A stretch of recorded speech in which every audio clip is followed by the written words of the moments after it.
Okay guys, today we're doing 3.16, implicit differentiation. Let's get started. Okay, first thing, I just want to show you, let's take the derivative of this and show you exactly what it is that we've been doing with it. Um, uh, Over here, okay, so I'm going to take the derivative of the right-hand side here. Okay, this would be, you bring down the 3, it's chain rule, right? 3, 4x squared minus 5x plus 6, all raised to the second power, times the derivative of the inside, which would be 8x minus 5. And if you wanted to simplify it at all, you could distribute the 3 into these. You cannot distribute 3 into here because that exponent right there would not allow you to do that. You got to deal with exponents first, right? So I'm going to stop there though. I'm not really interested in finishing this up. All I wanted to do this for was so we could focus on what was happening over here. The right, you know how to take the derivative. If you took the derivative of this left, I would hope that you'd say, well, that just is going to be y prime, right? Well, the reason why we do that, and y prime is the exact same thing as dy over dx. And the reason we do that is because we're taking the derivative of y, it's the change in y, with respect to x. We're talking about the change in x. So what we are doing is we're taking the derivative of a function that has x values in it, right? And we're having to write this over here on this side because we're just saying that's how y is changing with respect to how x is changing. So what we're going to be doing today is we're going to be taking the derivative of some of these functions where you're going to have y and x on the same side of the function, and you're going to be taking the derivative. And we call that implicit derivatives, okay? So let's do this one right here. So this is an implicit derivative because I'm going to ask you to take the derivative without solving for y. Okay, so you could do it if you wanted to. You could solve for y and you could take the derivative. But I'm going to show you how to do it without solving for y. Okay, so let's take the derivative of x squared. Well, that's going to be the normal way of doing it, just 2x. Plus, let's take the derivative of y squared. Now, the way you do this is you do it this exact same way as you would have taken the derivative of x squared. So the derivative here is going to be 2y. Okay, but what you have to do is right after you take the derivative of any value that is not what you're taking the derivative of, like in this case, we're doing implicit to find dy over dx. That's the derivative of the function in terms of x, okay? So we need to put a dy over dx right here to show that we're taking the derivative with respect to a different variable. Okay, so equals the derivative of 100 is 0. Okay, and after you do this, you can go about solving for dy over dx, and that will be the derivative. So let's subtract 2x over, so we're going to have 2y dy over dx equals negative 2x. Now we can divide by 2y, because we're trying to solve for this dy over dx. So in order to get rid of the 2y, we need to divide by it.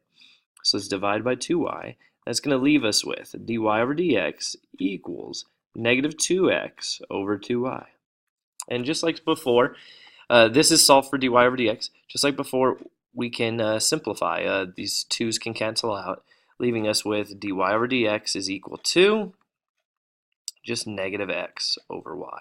Okay, and that's our answer. That's the derivative of this implicitly. Okay, now let's do some more difficult ones. Some ones that are going to require more rules. Like this one right here. Okay, so we're going to find the derivative of this implicitly. We cannot solve for y, so we must take the derivatives term by term. So the derivative of y, that's just going to be 1, right? And then since we're taking the derivative of y, we're going to write a dy over dx equals. Take the derivative of this normally. Bring down the 2, multiply it with the 3, and that's going to leave us with 6y. And since we took the derivative of a y variable, we need to put a dy over dx after it. Plus, the derivative of 4x is just 4, and the derivative of negative 5 is 0, so we can stop there. Now what we need to do next is solve for dy over dx. If you notice, we have a dy over dx on both sides of the equation. We want all of those dy over dx's to be on the same side, okay? So what I'm going to do is I'm going to subtract this 6y dy over dx. I'm going to subtract that to the other side. And that's going to leave me with over here, all we're going to be left with on the right-hand side of the equation is just 4, because this whole thing's going to cancel out. So now we're going to have dy over dx minus 6y dy over dx equals 4. Okay, we're almost there. We're trying to solve for dy over dx. The whole point of moving them all to the same side is now that you can notice that each term, here we have two terms, each term has a dy over dx inside of it. So we can factor that dy over dx out. Okay, if we factor that out, all that we have left in this term is a 1 as a placeholder and a minus 6y over here equals 4. Okay, now since we factored it out, okay, the whole reason we moved them over is so we could factor it out, and then after it's factored out, we can divide by what's left here, and it'll solve for that'll solve for dy over dx equals 4 over 1 minus 6y, and that is the derivative of that function with implicit differentiation. That's why you still have a y value in there. You could have x values, but it has multiple variables in there. That's implicit differentiation. Okay, let's do a more difficult one. Maybe we should throw some rules in there. Find the derivative of this function. Okay, so when doing the derivative of this one, what I'm going to hope you realize is this right here, that is product rule. Yeah, there's one function, there's your other function. All the other ones are normal, so this one will be, the derivative is normal, so it's just going to be 6x, right? Okay, minus. Okay, what I'm going to do is I'm going to put a big bracket here to denote my product rule, okay? And then, because I still got to distribute this negative after I do product rule. So let's do product rule here. Remember, it's rewrite the first one, y cubed, rewrite it, times the derivative of the next one, 2x, yeah? Now, notice I did not write a dy over dx on this one because I didn't take the derivative of y. I just rewrote it. Okay, plus, now rewrite this one, and then we're going to take the derivative of this one. That is going to be times 3y squared. Now notice I did take the derivative now, so I'm going to put a dy over dx underneath, right beside it. I'm going to end my bracket because now I have done the product rule for that one. And I'm going to keep going on to the rest of my formula here. Okay, plus, okay, the derivative of y is 1, and I need to, since I took the derivative of y, I need to put a dy over dx equals, the derivative of this is going to be negative 4.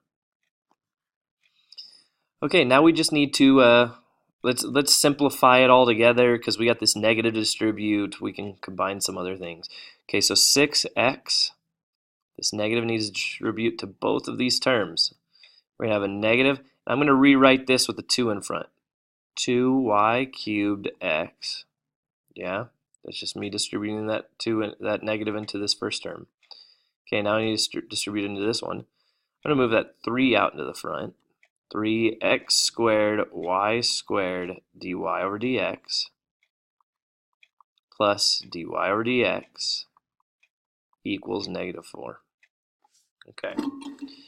Now, just like in the other one, we need to move all the dy over dx's to the same side. If you notice, on this one, I have 2 terms with dy over dx. Yes, this is one term, this is the other term.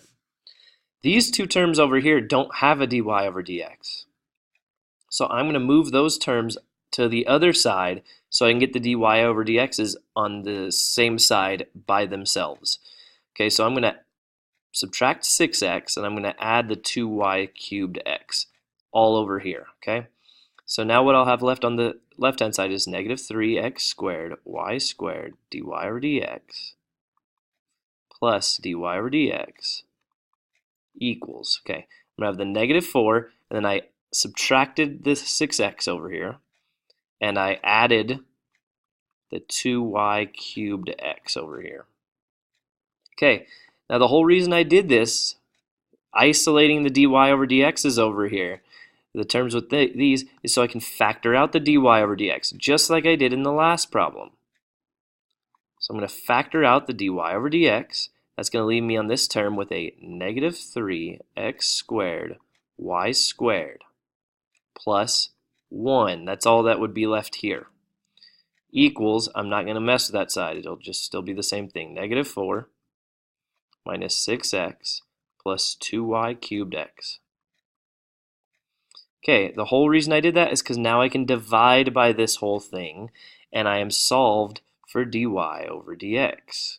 So on the top I'll have this on the numerator, negative 4 minus 6x plus 2y cubed x all over negative 3x squared y squared plus 1. There we go. That is the derivative. Now if you notice, I was asking you to find the derivative at the value 1, 1. There's my x, there's my y. Well, at that point you can just plug them in.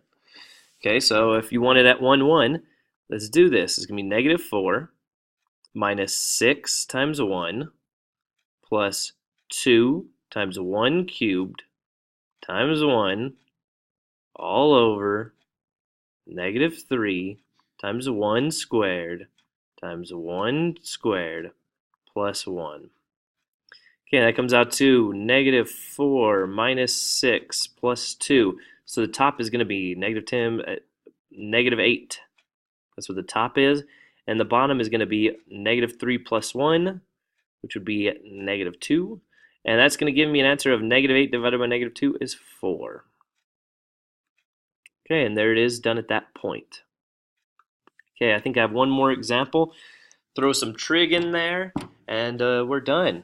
Okay, so if I throw some trig in there, all the same rules apply, okay? Don't go away from the rules you already know. This right here is chain rule. This is your inside, and that's your outside. So we're going to have to take the derivative of the outside. The derivative of cosine is negative sine. Okay? And remember, with chain rule, you leave this stuff alone. You leave the inside alone. So I'm not going to touch it. I'm going to leave it as xy.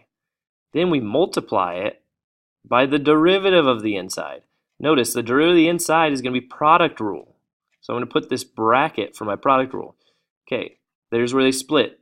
There's my first function. I rewrite it, x. Take the derivative of this one, which is going to be dy over dx, plus rewrite the other one. Take the derivative of this one. The derivative of x is just 1, so I don't need to do anything. In the parentheses, equal to, the derivative of this is 0.